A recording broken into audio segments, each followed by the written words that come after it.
ಓಂ ಜೈ ಗುರು ಬಸವೇಶ್ವರಾಯ ನಮಃ. ಓಂ ಜೈ ಗುರು ಬಸವಲಿಂಗಾಯ ನಮಃ. ಓಂ ಜೈ ಗುರು ಬಸವೇಶ್ವರಾಯ ನಮಃ.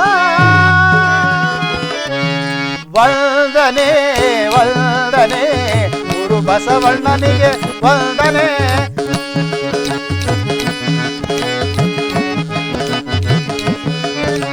ವಂದನೆ ವಂದನೆ ಗುರು ಬಸವಣ್ಣನಿಗೆ ವಂದನೆ.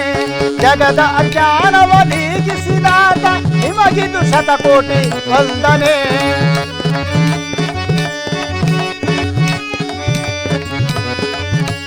ಜಗದ ಅಜ್ಞಾನವ ನೀಗಿಸಿದಾತ ನಿಮಗಿದು ಶತಕೋಟಿ ವಂದನೆ. ವಂದನೆ ವಂದನೆ ಗುರು ಬಸವಣ್ಣನಿಗೆ ವಂದನೆ. ಜಗದ ಜನರಿಗೆ ಬೆಳಕ ತೋರಿದೆ ಗುರು ಬಸವಣ್ಣ.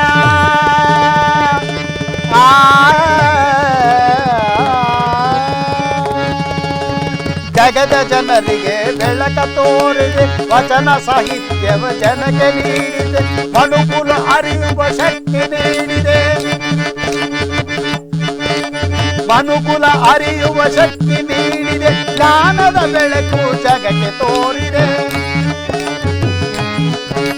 ಜ್ಞಾನದ ಬೆಳಕು ಜಗಕ್ಕೆ ತೋರಿದೆ. ವಂದನೆ ವಂದನೆ ಗುರು ಬಸವಣ್ಣನಿಗೆ ವಂದನೆ. ಗುರು ಬಸವಣ್ಣನಿಗೆ ವಂದನೆ. ಗುರು ಬಸವಣ್ಣನಿಗೆ ವಂದನೆ.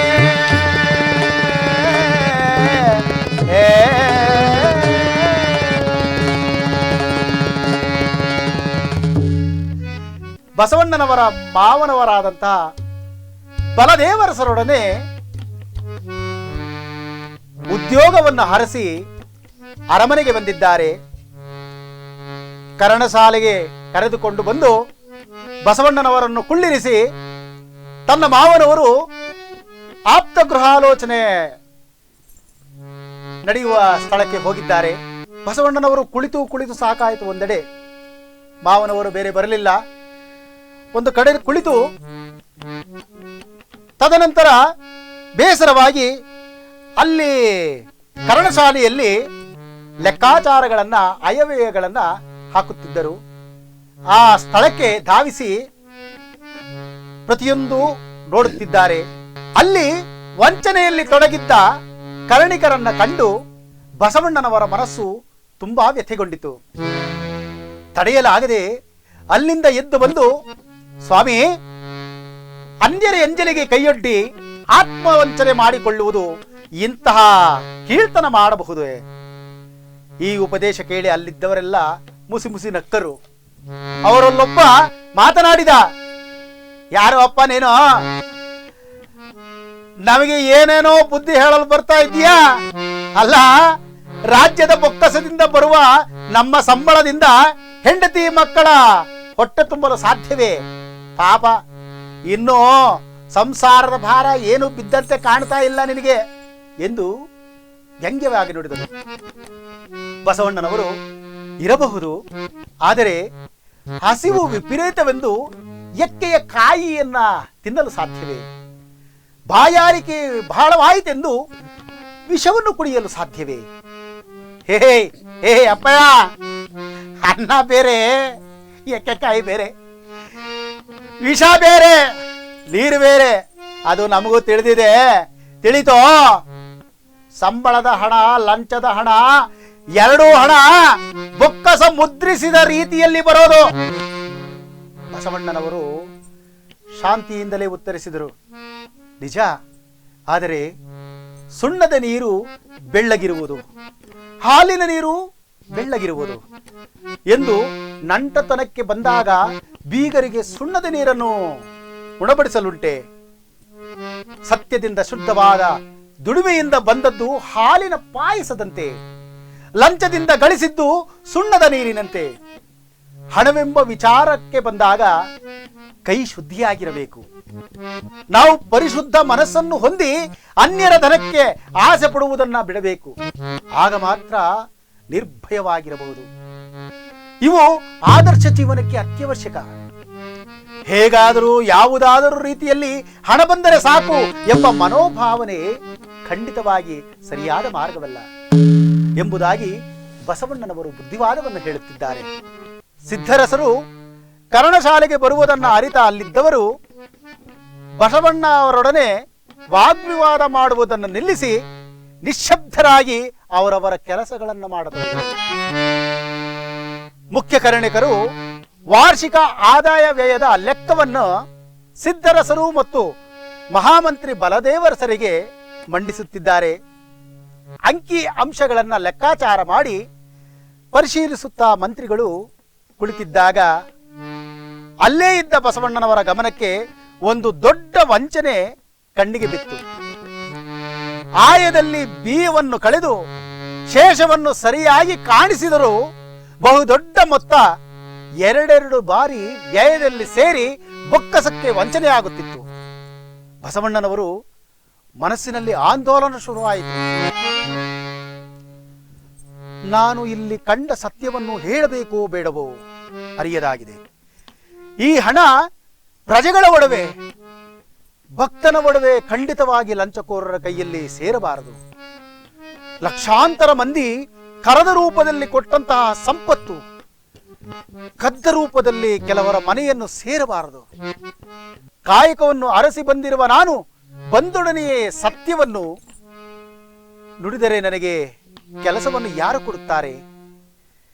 ಯಾವುದೇ ಅನುಭವವಿಲ್ಲದ ನನಗೆ ಅನುಭವವುಳ್ಳ ಹಿರಿಯರ ಮೇಲೆ ಆರೋಪವನ್ನು ಹೊದಿಸಿದನೆಂದು ಅವರು ನೊಂದುಕೊಳ್ಳರೆ, ನನ್ನನ್ನು ಕುಹಕ ಬುದ್ಧಿಯವನು, ಮತ್ಸರ ಬುದ್ಧಿಯವನು ಎಂದು ಭಾವಿಸರೆ, ಯಾರು ಏನೆಂದುಕೊಂಡರೇನು?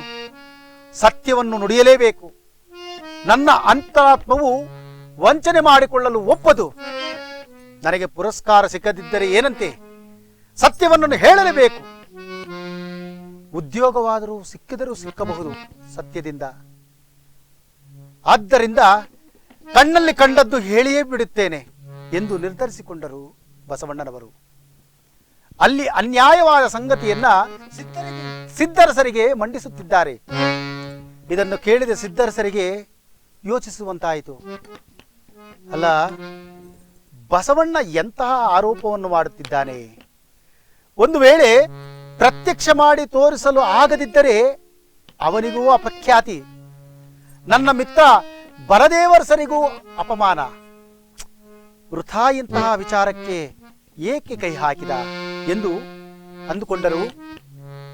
ಅವರ ಗಂಟಲು ಒಣಗಿ ಮೌನವನ್ನು ತಾಳಿದಂತಾಯಿತು. ಆದರೆ ಬಸವಣ್ಣನವರ ಮುಖದಲ್ಲಿ ಆತ್ಮಸ್ಥೈರ್ಯದ ಕಳೆ ತುಂಬಿ ತುಳುಕುತ್ತಿತ್ತು. ಕೊಂಡಿ ಮಂಚಣ್ಣನವರು ಅರ್ಥಾಗಾರದ ಮುಖ್ಯ ಕರ್ಣಿಕರಾಗಿದ್ದರು. ಅವರು ಮೊದಲು ಉದ್ರಿಕ್ತರಾದರು. ಆದರೂ ಸಮಾಧಾನ ಮಾಡಿಕೊಂಡು ಅಟ್ಟಹಾಸದಿಂದ, ಸತಿವೋತ್ತಮರೇ, ಪಾಪ ಬಹಳ ದಿಟ್ಟತನ ಬಸವಣ್ಣನದು. ಬಹುಶಃ ಬಲದೇವರಸರ ಅಳಿಯ ದೇವರೆಂದು ಅತಿಯಾದ ಧೈರ್ಯವಂತರೂ ಇರಬಹುದು. ತಲೆಗೂದರು ಬೆಳ್ಳಗಾಗಿರುವ ಅನೇಕರು ಕುಳಿತು ಬರದಂತಹ ಲೆಕ್ಕದಲ್ಲಿ ಹೆಚ್ಚು ಕಡಿಮೆ ಆದೀತೆ. ಪಾಪ, ಇನ್ನು ಹುಡುಗ ಬದ್ದಿ, ಮರೆತು ಬಿಡಿ ಎಂದಾಗ ಅರ್ಥಮಂತ್ರಿಗಳಾದ ಸಿದ್ಧರಸರು ಬಸವಣ್ಣನವರನ್ನು ದಿಟ್ಟಿಸಿದಾಗ ಬಸವಣ್ಣನವರ ಮುಖದಲ್ಲಿ ತಾನು ಹೇಳಿದ್ದನ್ನು ಸಮರ್ಥಿಸಿಕೊಳ್ಳುವ ಆತ್ಮಸ್ಥೈರ್ಯವಿದ್ದಿತು. ಸಿದ್ಧರಸರು ಕೇಳುತ್ತಿದ್ದಾರೆ, ಬಸವಣ್ಣ, ನೀವಾಡಿರುವ ಮಾತುಗಳನ್ನ ಸಮರ್ಥನೆ ಮಾಡಿಕೊಳ್ಳಬಲ್ಲಿರಾ ಎಂದಾಗ ಬಸವಣ್ಣನವರು ಖಂಡಿತವಾಗಿ, ನೋಡಿ, ಅಲ್ಲಿ ಹಿಂಭಾಗದಲ್ಲಿ ನಿಂತಿರುವ ವ್ಯಕ್ತಿ ಎರಡೆರಡು ಬಾರಿ ವ್ಯಯವನ್ನು ತೋರಿಸಿದ್ದಾರೆ. ಲೆಕ್ಕವಿಲ್ಲದಷ್ಟು ಹೊನ್ನುಗಳನ್ನ ಭಂಡಾರದಿಂದ ಕಸಿಯಲು ದುರುಪಯೋಗದ ಲೆಕ್ಕಾಚಾರವನ್ನು ಹಾಕಿದ್ದಾರೆ, ಲೆಕ್ಕಪತ್ರದಲ್ಲಿ ಸೇರಿಸಿದ್ದಾರೆ ನೋಡಿ ಎಂದು ವಿಚಾರವನ್ನು ಮಂಡಿಸುತ್ತಿದ್ದಾರೆ.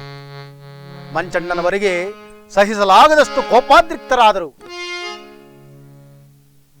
ಇವರನ್ನು ಗಮನಿಸಿದ ಸಿದ್ಧರಸರು ಅಲ್ಲಿದ್ದ ಲೆಕ್ಕ ಪರಿಶೋಧಕರನ್ನ ಬಿಟ್ಟು ಬಸವಣ್ಣನವರ ನೇತೃತ್ವದಲ್ಲಿ ಪ್ರಾಮಾಣಿಕರಾದ ಗಣಕರನ್ನ ಕರೆದು ಲೆಕ್ಕವನ್ನು ಮಾಡಿಸಿದರು. ಆಗ ಹೊನ್ನಿನಲ್ಲಿ ಲೆಕ್ಕಾಚಾರದಲ್ಲಿ ತಪ್ಪಾಗಿದೆ ಎಂಬುದು ಖಚಿತವಾಯಿತು. ಕೇವಲ ಕಣ್ಣೋಟದ ಮೇಲೆಯೇ ಇಂತಹ ದೋಷವನ್ನು ಕಂಡುಹಿಡಿದ ಬಸವಣ್ಣನವರ ಗಣಿತ ಜ್ಞಾನಕ್ಕೆ ಬೆರಗಾಗಿ ಉನ್ನತವಾದ ಜ್ಞಾನ ಭಂಡಾರವನ್ನ, ಅಂದರೆ ಬಸವಣ್ಣನವರನ್ನ ಮುಖ್ಯ ಕರ್ಣಿಕರನ್ನಾಗಿ ಅರಮನೆಯಲ್ಲಿ ನೇಮಕ ಮಾಡಿಕೊಂಡರು. ಮೊದಲೇ ಸಂಕಲ್ಪಿಸಿಕೊಂಡಂತೆ ಬಸವಣ್ಣನವರ ಪ್ರತಿಭೆಯೇ ಅವರಿಗೆ ಉದ್ಯೋಗವನ್ನು ನೀಡಿತು. ಧರ್ಮದ ದಾರಿಯಲ್ಲಿ ಸಂಕಲ್ಪವನ್ನು ಮಾಡಿ ಸತ್ಯವನ್ನ ಪರಿಪಾಲಿಸಿದರೆ ಖಂಡಿತವಾಗಿ ಭಗವಂತನ ಆಶೀರ್ವಾದವು ನಮ್ಮ ಮೇಲಿರುತ್ತದೆ ಎಂಬುದಕ್ಕೆ ಬಸವಣ್ಣನವರ ಈ ಸನ್ನಿವೇಶ ಬಹಳ ಅರ್ಥವನ್ನು ಕೊಡುತ್ತದೆ. ಕಲ್ಯಾಣ ನಗರದ ವಿಚಾರಕ್ಕೆ ಬಂದಾಗ ಬಿಜ್ಜಳ ಮಹಾರಾಜನು ಶಕ್ತಿ ಸಾಮರ್ಥ್ಯದಲ್ಲಿ ಬಲಿಷ್ಠನಾಗುತ್ತಾ ಚಾಲುಕ್ಯ ತೈಲಪನ ಮೇಲೆ ಯುದ್ಧವನ್ನು ಮಾಡಿ ಆತನನ್ನು ಗೃಹಬಂಧನದಲ್ಲಿಟ್ಟು ಅವರ ಸುಂದರವಾದ ಕಲ್ಯಾಣ ನಗರವನ್ನ ವಶಪಡಿಸಿಕೊಂಡಿದ್ದನು. ತದನಂತರ ತಾನು ವಾಸವಾಗಿದ್ದ ಮಂಗಳವೇಡೆಯ ರಾಜಧಾನಿಯನ್ನ ಕಲ್ಯಾಣ ನಗರದಲ್ಲಿ ಸ್ಥಳಾಂತರಿಸಬೇಕೆಂದು ಮನಸ್ಸು ಮಾಡಿದರು. ತನ್ನ ಮನಸ್ಸಿನಲ್ಲಿ ಸಂಕಲ್ಪಿಸಿದಂತೆ ಕಲ್ಯಾಣ ನಗರಕ್ಕೆ ವಾಸ್ತವವನ್ನು ಸ್ಥಳಾಂತರಿಸುತ್ತಿದ್ದರು. ಅವರೊಡನೆ ಅವರ ಆಪ್ತ ಜನರು ರಾಜಧಾನಿಗೆ ಕಲ್ಯಾಣಕ್ಕೆ ಬರತೊಡಗಿದರು. ಪ್ರಧಾನ ಅಮಾತ್ಯರಾದ ಬಲದೇವರಸರು, ಬಸವಣ್ಣನವರು ಮತ್ತು ಅವರ ಕುಟುಂಬ ಸಮೇತರಾಗಿ ಕಲ್ಯಾಣ ನಗರಕ್ಕೆ ಆಗಮಿಸಿದ್ದಾರೆ. ಬಿಜ್ಜಳ ಮಹಾರಾಜರು ಹೊಸದಾಗಿ ಪ್ರವೇಶಿಸಿದ ಚಾಲುಕ್ಯರ ಅರಮನೆಯ ಪೂಜಾಗೃಹದಲ್ಲಿ ವಿಶೇಷವಾದ ಪೂಜೆಯನ್ನು ಪೂಜಾ ಮಂಟಪದಲ್ಲಿ ಶಾಂತಲಿಂಗವನ್ನು ಅರ್ಚಿಸುತ್ತಿರುವಾಗ ಅಂದು ಅವರ ಗಮನಕ್ಕೆ ವಿಶೇಷ ವಸ್ತುವೊಂದು ಗೋಚರವಾಯಿತು. ಮಿರಮಿರನೆ ಮಿಂಚಿಹುದು ಆರತಿ ಬೆಳಕಿನಲ್ಲಿ ಸುರುಳಿ, ಮಿರಮಿರನೆ ಮಿಂಚಿಹುದು ಆರತಿ ಬೆಳಕಿನಲ್ಲಿ ಸುರುಳಿ, ಸಡಗರದಿ ಮನಸೆಳೆದು ಬಿಜ್ಜಳನ ಕೈ ಸೇರಿದೆ ಸುರುಳಿ, ಸಡಗರದಿ ಮನಸೆಳೆದು ಬಿಜ್ಜಳನ ಕೈ ಸೇರಿದೆ ಸುರುಳಿ, ಕೈಗಿರಿಸಿ ನೋಡಿದರೆ ಸ್ವರ್ಣಪತ್ರದ ಸುರುಳಿ, ಕೈಗಿರಿಸಿ ನೋಡಿದರೆ ಸ್ವರ್ಣಪತ್ರದ ಸುರುಳಿ, ಏನಿದರಲ್ಲಿದೆ ಎಂದು ಕಾತರದಿ ನೋಡಲು, ಸುರುಳಿಯನು ಕಾತರದಿ ನೋಡಲು, ಕಾತರದಿ ನೋಡಲು. ಆರತಿ ಬೆಳಕಿನಲ್ಲಿ ಹೊಳೆಯುತ್ತಿದ್ದ ಸುರುಳಿಯನ್ನು ಎತ್ತಿಕೊಂಡು ಬಿಚ್ಚಿ ನೋಡಿದಾಗ ಅದೊಂದು ಸ್ವರ್ಣಪತ್ರ. ಅತ್ಯಂತ ತೆಳುವಾದ ಆ ಚಿನ್ನದ ಹಾಳೆಯಲ್ಲಿ ವಿಚಿತ್ರವಾದ ಲಿಪಿಗಳು. ರಾಜನು ಓದಲು ಸಾಧ್ಯವಾಗದೆ ನಗರದಲ್ಲಿ ಇರುವಂತಹ ವಿದ್ವಾಂಸರನ್ನು ಕೂಡಲೇ ಬರಮಾಡಿಕೊಂಡರು. ಆ ಸ್ವರ್ಣ ಪತ್ರವನ್ನು ಓದಲು ಬಲದೇವರಸರು, ಕೊಂಡಿ ಮಂಚಣ್ಣನವರು, ನಾರಣಕ್ರಮಿತರು, ಪೆದ್ದರಸರು, ವಿಷ್ಣು ಭಟ್ಟರು, ಸೌದಿ ಪೆದ್ದಿಗಳು ಮುಂತಾದ ಅನೇಕರು ಪ್ರಯತ್ನಿಸಿದರೂ ಸಾಧ್ಯವಾಗಲಿಲ್ಲ. ಕೊನೆಯದಾಗಿ ಬಲದೇವರಸರು ಬಿಜ್ಜಳರಾಜನಲ್ಲಿ ಮನವಿ ಮಾಡಿಕೊಂಡರು. ಸ್ವಾಮಿ, ಬಸವಣ್ಣನವರು ನಮಗೆಲ್ಲರಿಗಿಂತಲೂ ಚಿಕ್ಕವನಾಗಿದ್ದರೂ ಸಹ ಉತ್ತಮ ಪ್ರತಿಭೆಯುಳ್ಳವರು. ಅವರನ್ನು ಕರೆಯಿಸಿ ಪತ್ರವನ್ನು ಓದಲು ಅವರಿಗೂ ಅವಕಾಶ ಕೊಡಬಹುದಲ್ಲವೇ ಎಂದು ಕೇಳಿಕೊಂಡರು. ಪೆದ್ದರಸರು ಅನುಮೋದಿಸಿದರು. ಹೇಳಿ ಹೇಳಿ ಎಂದು. ಅದಕ್ಕೆ ಕೊಂಡಿ ಮಂಚಣ್ಣನವರು ಹೇಳುತ್ತಿದ್ದಾರೆ, ಆಹಾ, ಎಂತಹ ಪರಿಪಕ್ವವಾದ ಸಲಹೆ! ಎಲ್ಲ ನಮ್ಮಂತಹ ವಿದ್ಯಾವಂತರು ವಿದ್ಯೆಯನ್ನು ಕರತಲಾಮಲಕ ಮಾಡಿಕೊಂಡ ನಮಗೇ ಆಗಲಿಲ್ಲ ಆ ಭಾಷೆಯನ್ನು ಬಿಡಿಸಲು. ಇನ್ನು ಮೀಸೆಯನ್ನು ಸರಿಯಾಗಿ ಬಂದಿಲ್ಲ. ವಿದ್ಯೆ ಅನುಭವವಿಲ್ಲದೆ ಆ ಬಸವಣ್ಣನು ಪತ್ರವನ್ನು ಓದಲು ಆಗುತ್ತದೆಯೇ ಎಂದು ಟೀಕಿಸಿದರು. ಕೊಂಡೆಯ ಮಂಚಣ್ಣನವರ ಕಡೆಗೆ ನೋಡಿದ ಬಿಜ್ಜಳ ಮಹಾರಾಜರು ಯಾರನ್ನೂ ಹೀಯಾಳಿಸಲು ಆಗುವುದಿಲ್ಲ. ಕೊಂಡಿ ಮಂಚಣ್ಣನವರೇ, ದೇಶಕ್ಕೆ ಹಿತವಾಗುವಾಗಿದ್ದರೆ ಯಾರಾದರೇನು, ಅವರಿಗೂ ಅವಕಾಶ ಕಲ್ಪಿಸೋಣ, ಪ್ರಯತ್ನ ಪಡಲಿ. ಚಾರರೇ, ಕರಣಶಾಲೆಯಲ್ಲಿರುವ ಬಸವಣ್ಣನವರನ್ನ ಕೂಡಲೇ ಕರೆದುಕೊಂಡು ಬನ್ನಿ ಎಂದು ಹೇಳಿ ಕಳುಹಿಸಿದ್ದಾರೆ. ಬಸವಣ್ಣನವರು ಆಗಮಿಸಿದ್ದಾರೆ. ಬಿಜ್ಜಳ ಮಹಾರಾಜರು ತಿಳಿಸುತ್ತಿದ್ದಾರೆ, ಬಸವಣ್ಣನವರೇ, ಈ ಸ್ವರ್ಣಪತ್ರದ ಲಿಪಿಯನ್ನ ಇಲ್ಲಿಯವರೆಗೂ ವಿದ್ವಾಂಸರೆಲ್ಲರೂ ಪ್ರಯತ್ನಿಸಿದ್ದಾರೆ. ಅದರಲ್ಲಿರುವ ಅಕ್ಷರಗಳೇ ಏನೆಂಬುದು ಅರಿಯದಾಗಿದೆ. ಯಾರ ಕೈಯಿಂದಲೂ ಲಿಪಿ ಬಿಡಿಸಲು ಸಾಧ್ಯವಾಗಲಿಲ್ಲ. ನೀವು ಒಮ್ಮೆ ಪ್ರಯತ್ನಿಸಿ ನೋಡಿ.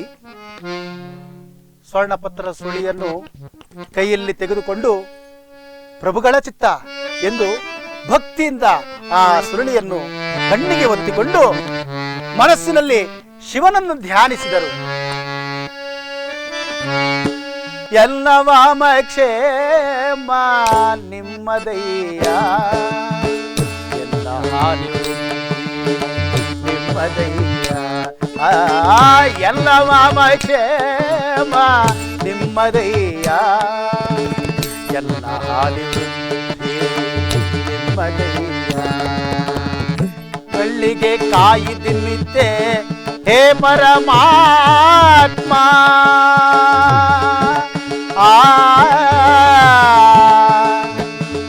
ದೇವಾ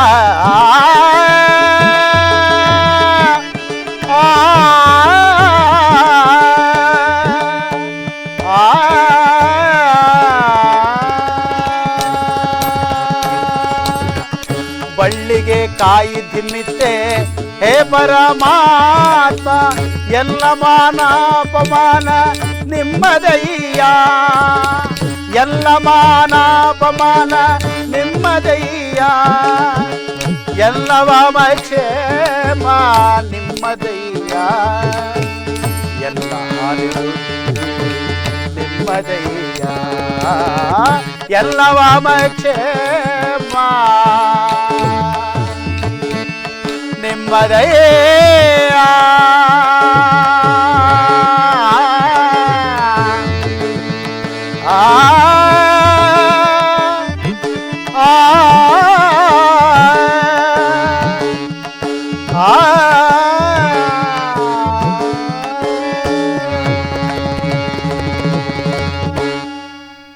ಸ್ವರ್ಣಪತ್ರದ ಸುರುಳಿಯನ್ನ ಬಿಚ್ಚಿದ್ದಾರೆ. ಮಹಾಪ್ರಭುಗಳೇ, ಇದು ದರ್ಪಣ ಲಿಪಿ, ಪುರಾತನವಾದ ಕನ್ನಡದ ಲಿಪಿ. ಕನ್ನಡಿಯ ಸಹಾಯದಿಂದಲೇ ಇದನ್ನು ಓದಬೇಕು. ದಯಮಾಡಿ ಕನ್ನಡಿಯನ್ನು ತರಿಸಿ. ಬಸವಣ್ಣನವರು ಹೇಳಿದ ಕೂಡಲೇ ಬಿಜ್ಜಳ ಮಹಾರಾಜರು ಕನ್ನಡಿಯನ್ನು ತರಿಸಿಯೇ ಬಿಟ್ಟರು. ದರ್ಪಣ ಬರುವವರೆಗೆ ಆ ಪತ್ರದ ಮೇಲೆ ಕಣ್ಣಾಡಿಸುತ್ತಿದ್ದರು ಬಸವಣ್ಣನವರು. ತಂದಂತಹ ಕನ್ನಡಿಯ ನೆರವಿನಿಂದ ಓದಿಕೊಂಡು ನುಡಿಯುತ್ತಿದ್ದಾರೆ. ಮಹಾಪ್ರಭು, ಮಹಾಪ್ರಭು, ಅತ್ಯಂತ ಸಂತೋಷಕರವಾದ ಸಂಗತಿ. ಈ ಸಿಂಹಾಸನದ ಕೆಳಗೆ ಚಾಲುಕ್ಯ ಸಾಮ್ರಾಜ್ಯದ ರತ್ನಾಕರ ತ್ರಿಭುವನ ಮಲ್ಲ ಪೆರ್ಮಾಡಿ ವಿಕ್ರಮಾದಿತ್ಯರು ತಮ್ಮ ಸುವರ್ಣಯುಗದಲ್ಲಿ ಉಳಿಕೆಯಾಗಿ ಉಳಿದಿದ್ದ ಕೊಪ್ಪರಿಗೆ ಗಟ್ಟಲೆ ಬಂಗಾರವನ್ನು ಬಿಟ್ಟು ಹೋಗಿದ್ದಾರೆ. ಬಿಜ್ಜಳ ಮಹಾರಾಜರಿಗೆ ಪರಮಾಶ್ಚರ್ಯವಾಯಿತು. ಹೌದೇನು, ಭಲೆ ಭಲೆ ಎಂದಾಗ ಕೊಂಡಿ ಮಂಚಣ್ಣನವರಿಗೆ ಈ ಸುವಾರ್ತೆಯನ್ನು ಅರಗಿಸಿಕೊಳ್ಳಲು ಆಗುತ್ತಿಲ್ಲ. ಪ್ರಭೋ, ಇದು ಶುದ್ಧ ಸುಳ್ಳು ಸುದ್ದಿಯಾಗಿದೆ. ನಿಮ್ಮ ಸಿಂಹಾಸನವನ್ನು ಅದಲು ಬದಲು ಮಾಡಿ ತಮ್ಮ ಅಧಿಕಾರಕ್ಕೆ ಕುತ್ತು ತರುವ ಕುತಂತ್ರ ಬಸವಣ್ಣನದು ಎಂದ ಕೂಡಲೇ ಬಸವಣ್ಣನವರು ದೃಢವಾದ ಮಾತಿನಲ್ಲಿ ಶಾಂತಮೂರ್ತಿಗಳಾಗಿ ಹೇಳುತ್ತಿದ್ದಾರೆ. ಮಹಾಪ್ರಭು, ಇದರಲ್ಲಿರುವ ಲಿಪಿ ಸುಳ್ಳಾದರೆ ನನ್ನ ತಲೆದಂಡ ಪಡೆದುಕೊಳ್ಳಿ. ನಿಜವಿದ್ದರೆ ನಾಡಿಗೆ ಅಪಾರವಾದ ಸಂಪತ್ತು ಪ್ರಾಪ್ತಿಯಾಗುತ್ತದೆ ಎಂದು ಬಹಳ ಸ್ಪಷ್ಟವಾಗಿ ತಿಳಿಸಿದ್ದಾರೆ. ಬಿಜ್ಜಳ ಮಹಾರಾಜರು ಬಸವಣ್ಣನವರ ಸಲಹೆಯಂತೆ ನಿರ್ದಿಷ್ಟವಾದ ಸ್ಥಳದಲ್ಲಿ ಅಗೆದು ಗುಂಡಿಯನ್ನು ತೋಡುತ್ತಿರುವಾಗ ಸ್ವರ್ಣಪತ್ರದಲ್ಲಿ ತಿಳಿಸಿರುವಂತೆ ದೊಡ್ಡ ದೊಡ್ಡ ಕೊಪ್ಪರಿಗಳಲ್ಲಿ ಬಂಗಾರದ ನಾಣ್ಯಗಳು, ಮುತ್ತು ರತ್ನಗಳು, ವಜ್ರ ವೈಢೂರ್ಯಗಳು ಸಿಗುತ್ತಿದೆ. ಮಹಾರಾಜರ ಆನಂದಕ್ಕೆ ಪಾರವೇ ಇಲ್ಲದಂತಾಯಿತು. ಮಹಾರಾಜರು ತಡ ಮಾಡದೆ, ಬಸವಣ್ಣ ಬಸವಣ್ಣ, ಈ ರತ್ನದ ಹಾರವನ್ನು ಸ್ವೀಕರಿಸಿ, ನಿಮ್ಮ ಬುದ್ಧಿವಂತಿಕೆಗೆ ನನ್ನ ಈ ಉಡುಗೊರೆ ಎಂದು ರತ್ನಹಾರವನ್ನು ಸಂತೋಷದಿಂದ ಕೊಡಲು ಮುಂದಾಗಿದ್ದಾರೆ. ಬಸವಣ್ಣನವರು, ಕ್ಷಮಿಸಿ ಪ್ರಭು, ನಾನು ಮಾಡಿರುವ ಕೆಲಸ ಸ್ವಾಭಾವಿಕ ಕರ್ತವ್ಯಕ್ಕೆ ಈ ಬೆಲೆ ಬಾಳುವಂತಹ ಉಡುಗೊರೆ ನನಗೇಕೆ? ಕ್ಷಮಿಸಿ ಮಹಾಪ್ರಭು, ನಾನು ಮಾಡಿರುವ ಸ್ವಾಭಾವಿಕ ಕರ್ತವ್ಯಕ್ಕೆ ಈ ಬೆಲೆ ಬಾಳುವಂತಹ ಉಡುಗೊರೆ ನನಗೇಕೆ? ನಿಮ್ಮಿಂದ ಸಂಬಳವನ್ನು ಸ್ವೀಕರಿಸುತ್ತಿದ್ದೇನೆ, ನನಗೆ ಅಷ್ಟೇ ಸಾಕು. ಕಾಯಕವನ್ನು ಮಾಡಿಯೇ ನನ್ನ ಬದುಕನ್ನು ಸಾಗಿಸಿಕೊಳ್ಳುತ್ತೇನೆ ಎಂದಿದ್ದಾರೆ. ಮಹಾರಾಜರಿಗೆ ಬಸವಣ್ಣನವರ ಮಾತಿನಿಂದ ಸಮಾಧಾನವಾಗಲಿಲ್ಲ. ಬಸವಣ್ಣನವರೇ, ನಾನು ಕೊಡುತ್ತಿರುವ ಉಡುಗೊರೆ ನನ್ನ ಸಮಾಧಾನಕ್ಕಾಗಿ. ಈ ಉಡುಗೊರೆಯನ್ನ ಪಾಂಡಿತ್ಯವನ್ನು ಪಡೆದ ನಿಮ್ಮಂತಹ ಮೇಧಾವಿಗಳಿಗಲ್ಲದೆ ಮತ್ತಾರಿಗೆ ಕೊಡಲು ಸಾಧ್ಯ?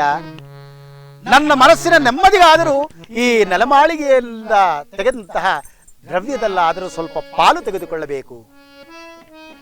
ಮಹಾಪ್ರಭು, ಪಡೆಯಬಹುದಾಗಿತ್ತು, ಆದರೆ ಪಡೆಯಲು ನಾನು ಯಾರು? ನನಗೆ ಏನು ಅರ್ಹತೆ ಇದೆ?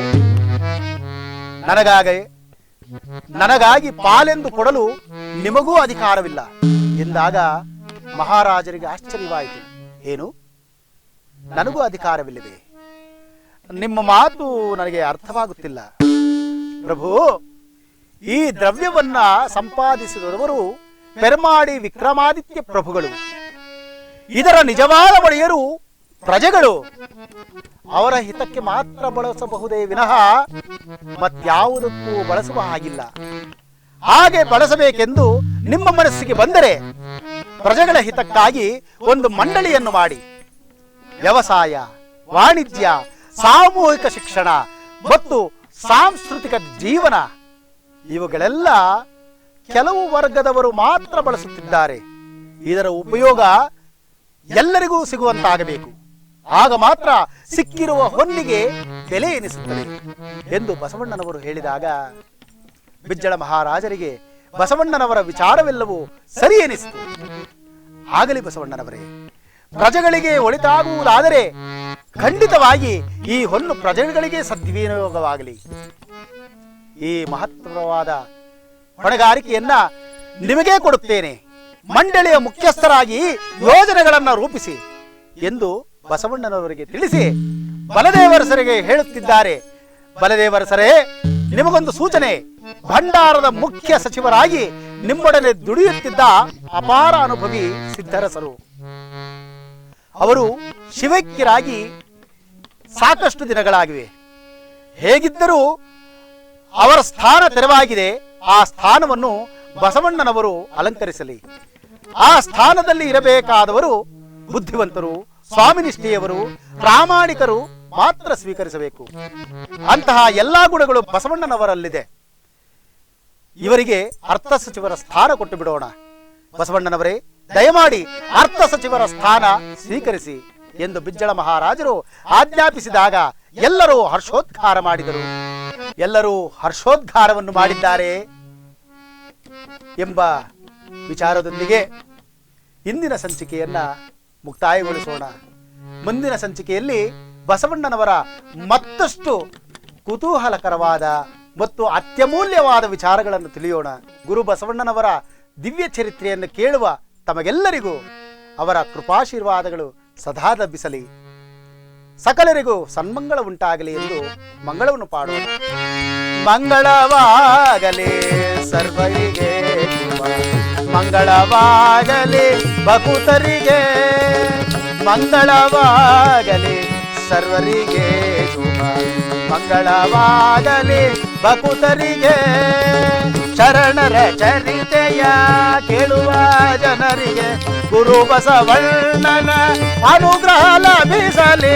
ಶರಣರ ಚರಿತೆಯ ಕೇಳುವ ಜನರಿಗೆ ಗುರು ಬಸವಣ್ಣನ ಅನುಗ್ರಹ ಲಭಿಸಲಿ. ಮಂಗಳವಾಗಲಿ ಸರ್ವರಿಗೆ ಶುಭ, ಮಂಗಳವಾಗಲಿ ಭಕುತರಿಗೆ, ಭಕುತರಿಗೆ, ಭಕುತರಿಗೆ.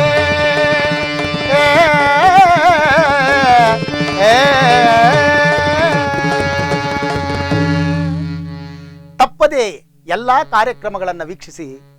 ಶ್ರೀ ಬಸವ ಟಿವಿ ಇದು ಸಂಸ್ಕಾರದ ಬೆಳಕು. ಎಲ್ಲರಿಗೂ ಶರಣು ಶರಣಾರ್ಥಿಗಳು.